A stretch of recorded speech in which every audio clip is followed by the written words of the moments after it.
that everyone was getting 2 3-year contracts, whereas I got like 1 year expenses contract. So it was hard to take, but at the end of the day I was like, I've got 1 year at Celtic and just need to prove myself again. Kieran, great to see you. And I just wonder, before we start your tale, what your first footballing memories growing up were? It's probably about 3-year-old, 4-year-old or something, just going to the local park with my dad. Just doing that with kind of always a Celtic strip on at that age, just running about chasing the ball after him. And then my first game, I was probably not long after that, 4 or 5 years old, going to my first Celtic game, and yeah, that's my earliest memories. Were you the sort of natural child going to games like that thinking, wow, this is a dream of mine? Yeah, of course. I think where I was from, every kind of boy grew up wanting to be a footballer.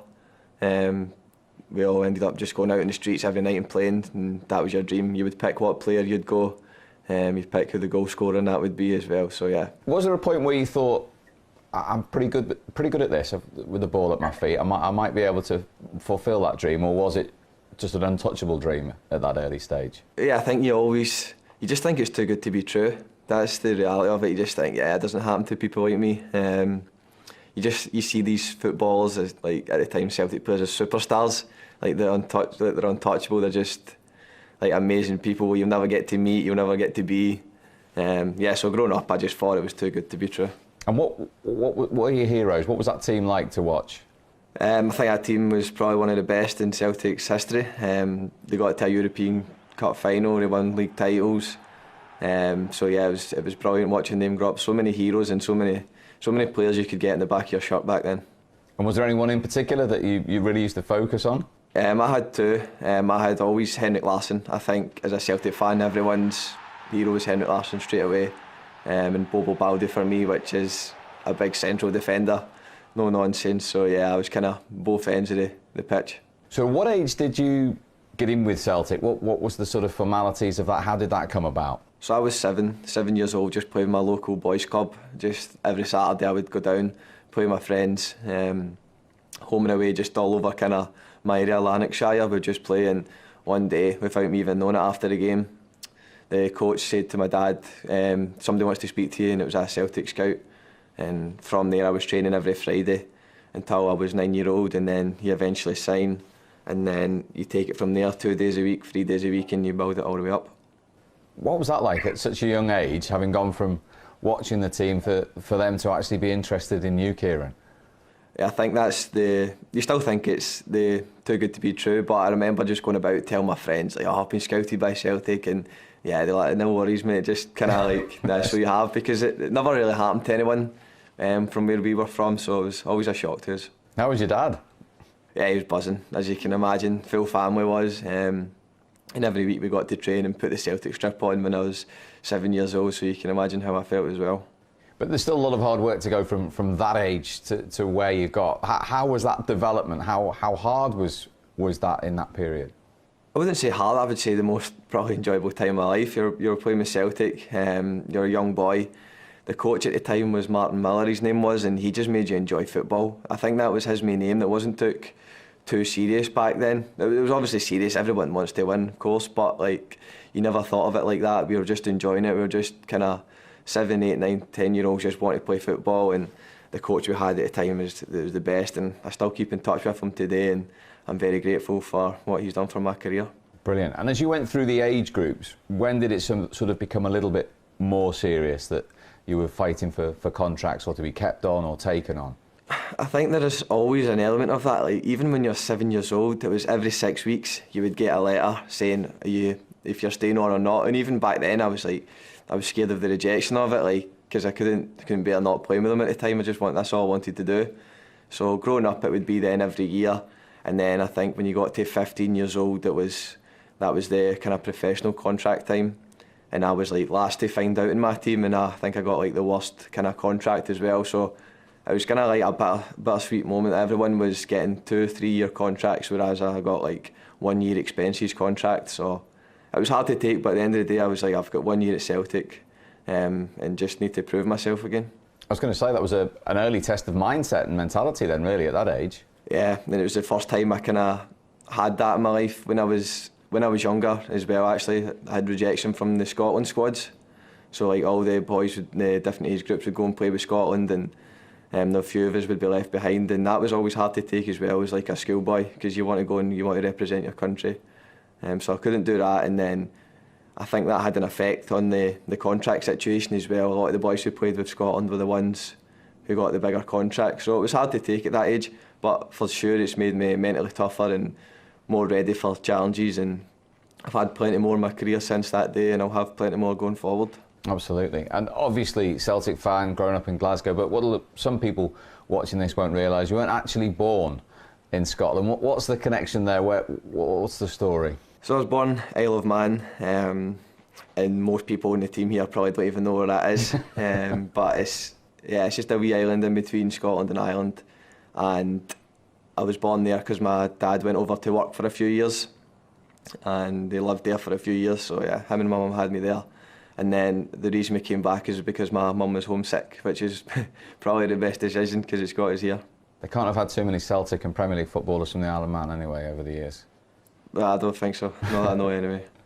So you talk about that mentality and a little bit of rejection as a teenager. What was it like getting that first contract at Celtic then? So yeah, I think it was all down to 3 coaches at the time. It was Ronnie Dyler was the manager. John Kennedy and John Collins were the 2 assistants at the time, and they loved me from day one. Wasn't really getting much game time for under-20s, and then I went up to train with the first team as a spare player because I wasn't in the squad for under-20 game, and then they loved me from there. They loved my attitude and my desires, and I think that's what kind of kept me on, getting the confidence from the Celtic manager and that back then, and they took it from there, and after a few months I ended up getting my debut. I mean, what was that period like? You're not in the under-20 squad, and then suddenly you're in the first team group and you're making your debut. Yeah, it was crazy. You're going from one extreme to the other, really. And I remember another setback I had was the day before, or 2 days before I was about to make my debut. I broke my leg on AstroTurf, so straight away I was on the bench the day before, so I was so high in life, like the best day ever on the bench for the first team. And then the next day I break my leg. So you're so high, you're so low, but at the time, like, I had a taste for first team action, so I was like, I'm not going to stop here. This is going to make me stronger. I can't wait to get back, and the physios and that were brilliant with me, and the coach and that gave me another chance. That's some story, Kieran. To be fair, at that age, to have that mentality to overcome something, because that must have been a crushing blow. You were that close. Yeah, no, it was big time. I was on like AstroTurf as well. I just got my studs kind of caught in it, and you could hear the cracks and the clicks, and I just kind of held my leg straight away. I knew something was wrong. It was the first time I'd broke a bone, and I knew like this isn't good. And you went to the hospital, you say you need an operation. I think I was 17 years old, and then just been on the bench, so I was obviously gutted. But it is what it is. That's football. I've had injuries since, and I'll have injuries in the future, and you need to deal with it. It's a lot of time it's out of your control. Did it make you appreciate it more than when you did make your debut? It was probably the first time in my career I was out for more than like a week or two. It was a big injury, and it's when you see you've broke your leg, you just think the worst straight away. And it's not a good thing. But to come back from that, I had my family and my friends, and I'm ever so grateful for what they do and what they've done in my life. So put into words then, after that, and you've overcome that, to pull on that Celtic jersey for the first time. The best feeling ever. I was a nervous wreck though. Seeing I get told I was coming on, I was like, oh no, man, like, no me. But it was amazing. The best feeling ever. I was on the bench that night, it was Dundee away. We were 2-0 up, and I was coming on, and my only thought in my head was just, don't lose this game. Don't concede 2 goals in the next 10 minutes. And we conceded 1. So it wasn't the perfect debut, but we won the game. And after the game, like, I was going nuts after it. Like, I was screaming in front of the fans. And most people are just thinking, like, just calm down, mate. You've just beat Dundee 2-1. Like, it's just normal. Celtic should be beating them. But there's just so much emotion. There's so many things happened in my life, and so many things I would do in life to have that moment. So I was so grateful for it. For the journey from 7 to that, and all that had gone on in between, and those dreams we were talking about as well, to fulfil them, must have been so special. Yeah, I could have retired right there and then. I'd played with Celtic. That's kind of all I wanted in life at the time. So it was amazing. And I think if I had to pick one moment in my career, I've had so much good moments in my career, but to go back to one moment and be your debut, your professional debut for the club you love is probably untouchable for me. So you get in the team and everyone's talking about it. I just wonder, obviously we saw him at Liverpool and we've seen him at Leicester, the influence of Brendan Rodgers at the time. How important, what was he like to work with, Kieran? He was brilliant. I think he changed the kind of dynamic of the club at the time. We'd won the league for a good few years, but we hadn't won a lot of trophies to go with that. We hadn't done too well in Europe.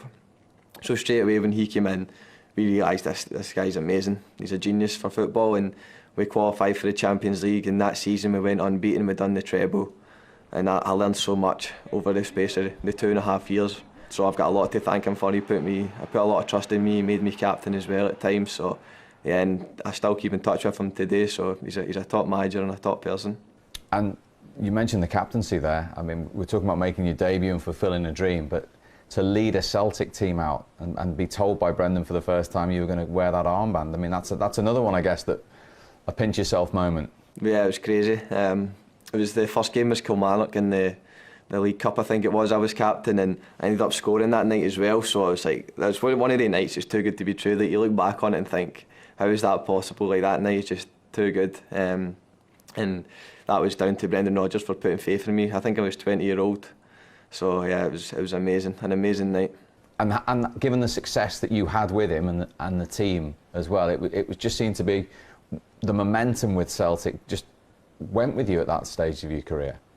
Yeah, I think he put in to all of us in that changing room was a winning mentality, and I think at Celtic you need that because you need to win basically every game of the season to be successful. You need to win league and you need to win cups, and for that 2.5 years we managed to do that, and we done it in style as well. And was there always a fear from the Celtic fans that he would come back to the Premier League given the success that he was having? I think Celtic fans realised how good a manager he was, and I think you could see when he left how hurt the Celtic fans were because they knew that he was a great manager, and it's just unfortunate how it all ended for us all. We just wanted success, we wanted the treble, and then Neil Lennon came in and he delivered that as well. So Celtic fans got a lot to thank for him as well. And you personally, a lot of people were talking about you. You were getting rave reviews. Were you aware of that? Were you aware of talk down south at that stage? I think all over my Celtic career there was talk. There's always rumours. I think when you come through at a club like Celtic and you play in the European stage, there's going to be teams who watch you. And growing up, there was always people linked with me. There was clubs there, but I was just concentrating on playing for Celtic. I was young at the time. I never let it faze me. You would see articles and stuff like that, and you'd play against some of the teams as well. But for me, it was just focus on my day-to-day life and playing for Celtic at the time. I was happy at Celtic, but getting out of comfort zone and just coming down here and trying to be the best I can be. Playing against the best players, training with the best players, learning from a great manager. It was the toughest decision in my life for sure, but it's one hopefully I look back on and think it was a great decision.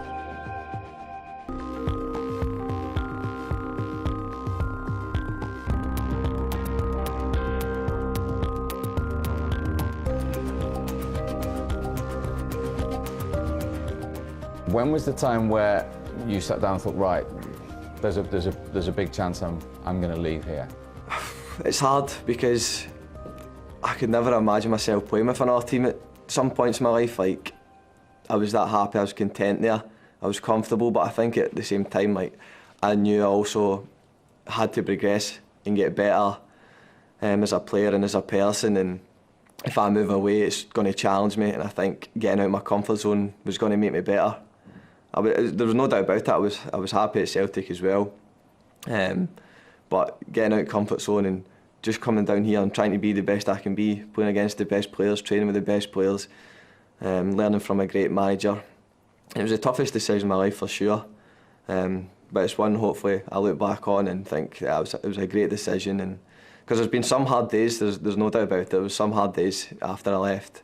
It was a tough time in my life, but I can see now, maybe in the last year, like, it's getting better. It's probably the right decision, and I'm learning under a great manager. I'm learning as a player, becoming a better person, I'm learning more stuff. I'm taking more responsibilities in life, and I just think it's going to make me grow in kind of every way it can. That's interesting. And the first question, obviously, is why Arsenal? Arsenal had been interested for years. There was probably chances to go before as well. So they were always kind of there, and they showed interest. And it is what it is. I was so flattered. It's a massive team. But when I was younger, I wasn't thinking about it too much. But Arsenal's a massive club. There's no doubt about it. Like, where we are just now isn't where we want to be, and isn't where we should be, and isn't where kind of the fans deserve us to be. We won a trophy last year, but success is something this club deserves and something I work towards every single day. So those challenges you talk about, you're coming out of Glasgow, you're going into London, you're coming to the Premier League. What was that like, not just on the pitch, but off it? Yeah, that's what I'm saying. It was probably the hardest time of my life for sure. Like, I came down injured.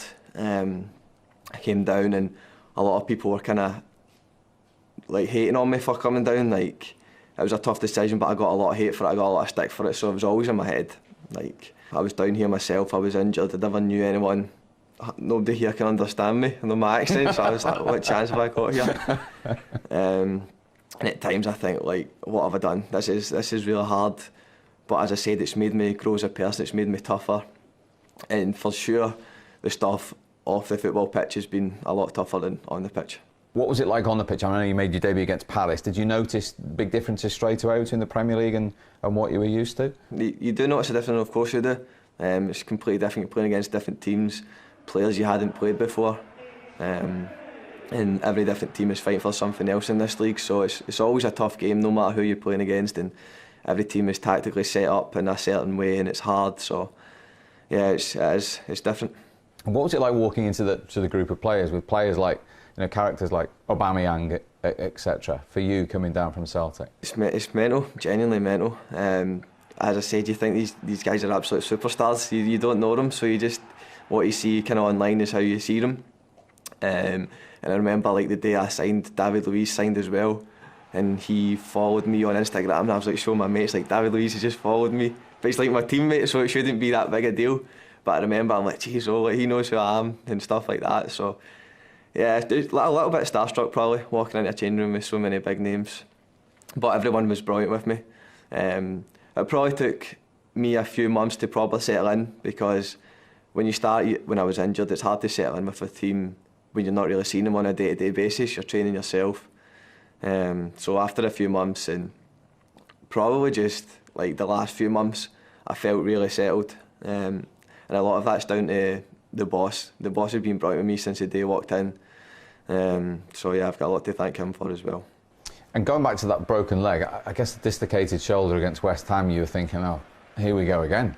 Yeah, I've done 2 broken legs, double hernia, 2 shoulders, but it's just wear and tear. The way I play is going to get me injuries like that. Like, I'm 100% committed every day, and that's how I've done my 2 legs. It's how my shoulders have popped out as well. I've played through many injuries and made stuff worse, but that is what it is. I wouldn't change anything I've done, because I know I've put 100% into absolutely everything. So if injuries come, I'll do my best to go over them and come back. Ian Wright says hello, by the way. I know you have a lot of contact. In that lockdown period, when he was talking to Mikel Arteta and he pinpointed you as a leader, what did that feel like to hear somebody like that say that about you? I was buzzing, honestly. When that video came out, I was so happy. Like, I hadn't played a game under Arteta yet, so I was still like, I was like, does he even know who I am yet? Like, will he even know me? Like, does he know what I'm like as a player? Does he know what kind of player I am? So just to hear that was brilliant, and it was silly for me to think, like, obviously the boss has done his research, he knows who I am, and he'd probably seen me in games before in the past. But yeah, I was just delighted to hear that at the time, and I was working every day during lockdown just to come back fit, and that just gave me that extra bit of confidence and an extra boost at the time. And do you feel after lockdown, after that period, that the Arsenal fans are now seeing the real Kieran Tierney? I just try to work hard every single day. Might not be the best player on the pitch, but I always work hard, and that's all I can do. And that's what's got me this far. It got me through at Celtic, it got me through hard times at Celtic, it got me through hard times here, and it's something I just rely on all the time is hard work. What's Mikel Arteta like then to work with? A genius. Literally, I was saying it to Bukayo Saka in the changing room the other day. I'm like,